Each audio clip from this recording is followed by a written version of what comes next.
We all have a story to tell. A gem of wisdom, a little tale, or just something to make you laugh. Do you want to hear some? Then welcome to Anecdotes.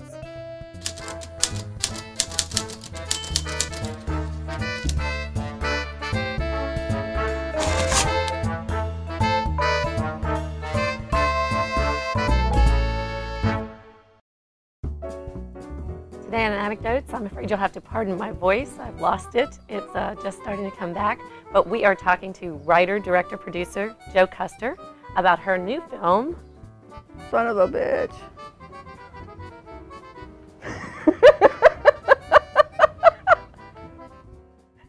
Do we really need a strategy? No getaway, no guns. I don't like to just wing it like that. There's a gun. A bolt-action rifle. Dee Dee keeps her assholes like us. That little gal? Man, that's fucking hot. Where? How old do you think she is? I don't know. Been working here since the first time I got nabbed. And then some. So she's a friend, that little gal. More like I'm a regular. And regulars don't shit where they eat, Frank. I wouldn't plan on coming back. Jo, thanks so much for being with us here on Anecdotes. And I know that you're in the process of making a film right now called Sonuvabitch. Would you like to tell us about that? Yeah. Well, Sonuvabitch is it's meant to be a Western, and they've got like 3 different words for it now. It's a neo-Western, a modern Western, an urban Western, a postmodern Western. I like postmodern best. But it's also a comedy about a guy who just wants to be something that he's not. And he wants to be independent, and he wants to be free. And I think that that's a universal story because, in a way, we all want that, but we can't really have it because the frontier is gone. So to me, that's the last cowboy story. Mm-hmm. That's the only cowboy story. That's the American cowboy story that's left to us. Well, and you also have another film, Hotcakes, Mm-hmm. that was released last year. Mm-hmm. Yeah. Now, and these two films are connected. Yeah, they are. Another. In a way, there's 3 different characters that I'm kind of playing with.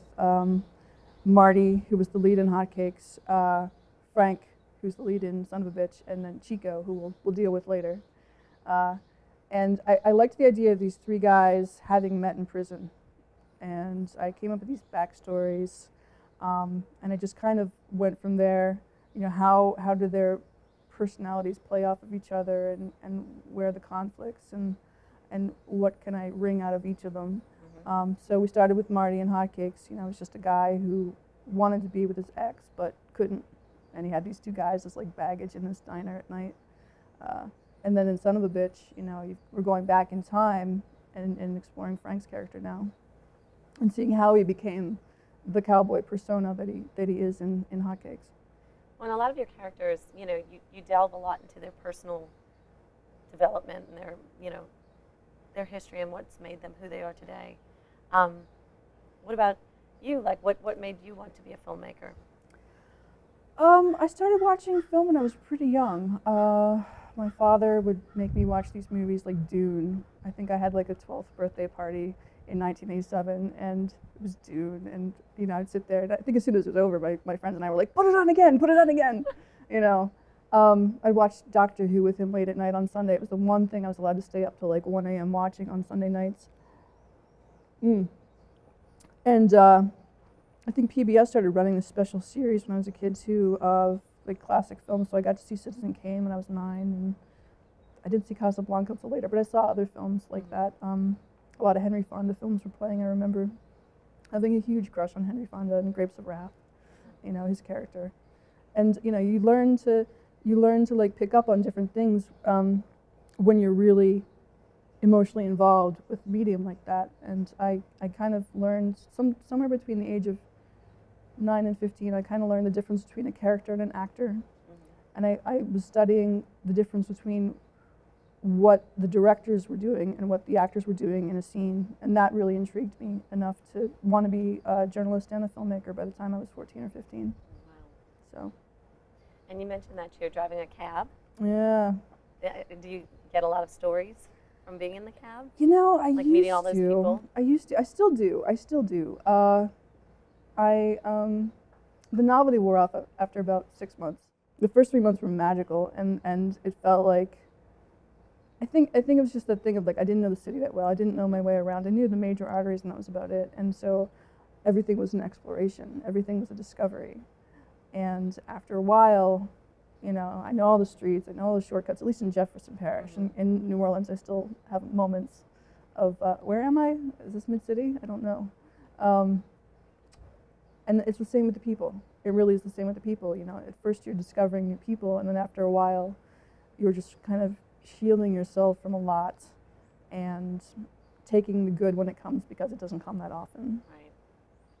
But yeah, a lot of interesting stories. This city floods with people from all over the world, and I've met people who have jobs I've never even heard of. You know, and I can't give it for instance right now, but you know, I've made little notes, and hopefully one day I'll be able to write something substantial about it because I wouldn't want my time as a cab driver to go to waste. Right. Sorry, Jacques. I forgot the Goodyear was facing up. Where's the John? What brought you here to New Orleans? I first came here in '96. It was March 9th. And we were on spring break from Penn State, where I was a writing major, and my boyfriend at the time, Brad, and I were both writers. And we just kind of looked at each other and we were like, Florida? Who wants to go to Florida for spring break? Let's go to New Orleans. Let's go see where Tennessee Williams lived. Yeah. And I said, okay, let's do it. And his roommate agreed. His roommate had the car, so it was good. And we just drove down. It was the first time for any of us below the Mason-Dixon line. Like, Brad was from Philly, and I think Jeremy was from Ohio. And we drove through Mississippi at like 4 a.m., you know, and saw Spanish moss for the first time on the creepiest looking trees. And by the time we were in New Orleans, I was just in love. Yeah. I felt at home, I felt at ease, and I loved the weather in March. And I just made up my mind one day to move here. And do you think it's conducive for writing? I know that's what people have always said. A lot of writers have lived here. Yes and no. What's conducive for good writing for me are two essential things. I need some amount of safety and security, so I have to be able to support myself. And the cab is hard on that. I'm actually thinking about becoming a teacher. And two, I need a sense of balance. And with the weather up and down the way it is, I get no sense of balance here. So my creative processes and my creative functions are often thrown off by that. And I end up being more manic than I used to be. I used to just write every day from 10 to 6, every day. Didn't matter what day it was. You know, and I'd go for walks if I felt like I was getting dry. You know, I'd just go for walks or go to a museum, go to the park, whatever. And here, it's more like, well, next week, you know, next week, next month, sometimes, depending on what it is. I try not to lay things down for too long, but you never know, you know, just what you're going to tend to, my health, you know, the job, whatever. Yeah. Inspiration. Yeah, you can't wait for inspiration to strike. I mean, it's not that New Orleans lacks for inspiration, but even if it did, you know, you work, and this is something that people who have degrees in journalism learn eventually, you work with your left brain until your right brain kicks in. You know, I think actually William Blundell, who used to be a Wall Street Journal writer, said that. You just work with the left brain until the right brain kicks in. You can't wait for the right brain. It'll show up. You just have to keep working. So is that what you would suggest to people that want to be writers, just to write? Yeah. Keep writing? Yeah, you do have to do that. And you have to be sensitive. You have to be willing to do things that other people aren't necessarily willing to do. You often look stupid as a writer. You're getting information from people. You're learning about their habits and their tricks, you know, especially if you're writing character-driven stories. If you're not writing character-driven stories, none of that matters. You know, you can write about really nerdy things and there'll always be a market for that.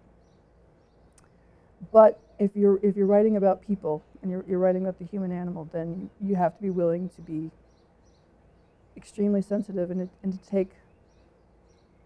take heat for things that you don't necessarily earn, you know. And it's up to you whether you let on that you're smarter or not, or that you are just trying to figure something out or not. And then you get funny looks, and then you have to deal with that too, you know. So You're a writer, a director, and a producer. Mm-hmm. And And for instance, the script for Sonuvabitch and Hotcakes, that's a script for a film. How is that process different? Do you have to have that visualization as you're writing it as to how it's going to play out on screen? Yeah, there different screenwriters will tell you different things on how to write screenplays. It is a little bit more of a left brain process than a right if you just sit down and start formatting it. I don't think anyone would disagree with me unless they're just so fluid at it that they've forgotten about the left brain, and that's great. I'd love to be there, but I don't spend that much time writing scripts. I write a lot of prose and a lot of nonfiction. I write maybe 2 scripts a year, and I throw one out. I do. I just toss it. There's only going to be one good one at the most, and I'm not necessarily going to make the other one either. I'll just kind of put it on the back burner and see what I can make out of it later. It is, for me, best if I just work on the action first. So I write either a treatment or I just write an action script where I'm just total visual stuff, no dialogue, no dialogue whatsoever. I might have like a line here, like this is an important point. The only way I can think to make it come across is through this line, and I put that note in, and then I move on. What about the casting process? Because that's so interesting to me.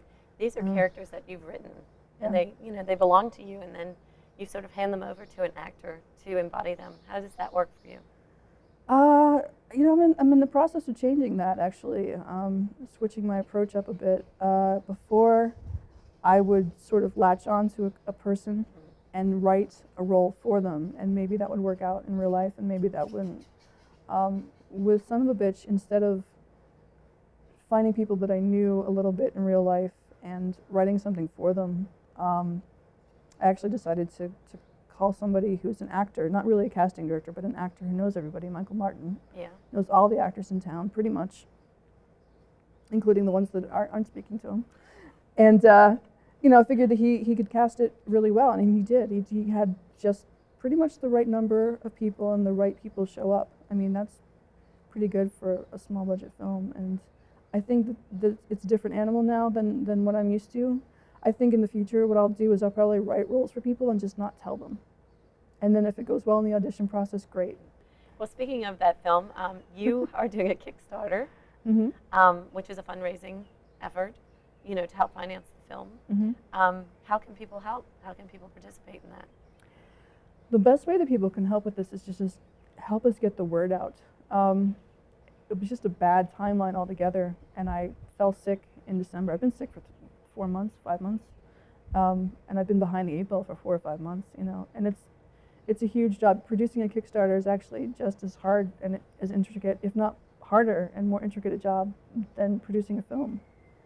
So, I didn't have things in place. I would have liked to have had us all cast and crewed up with bios and a fully populated website by January 1st, and it didn't happen until mid-March.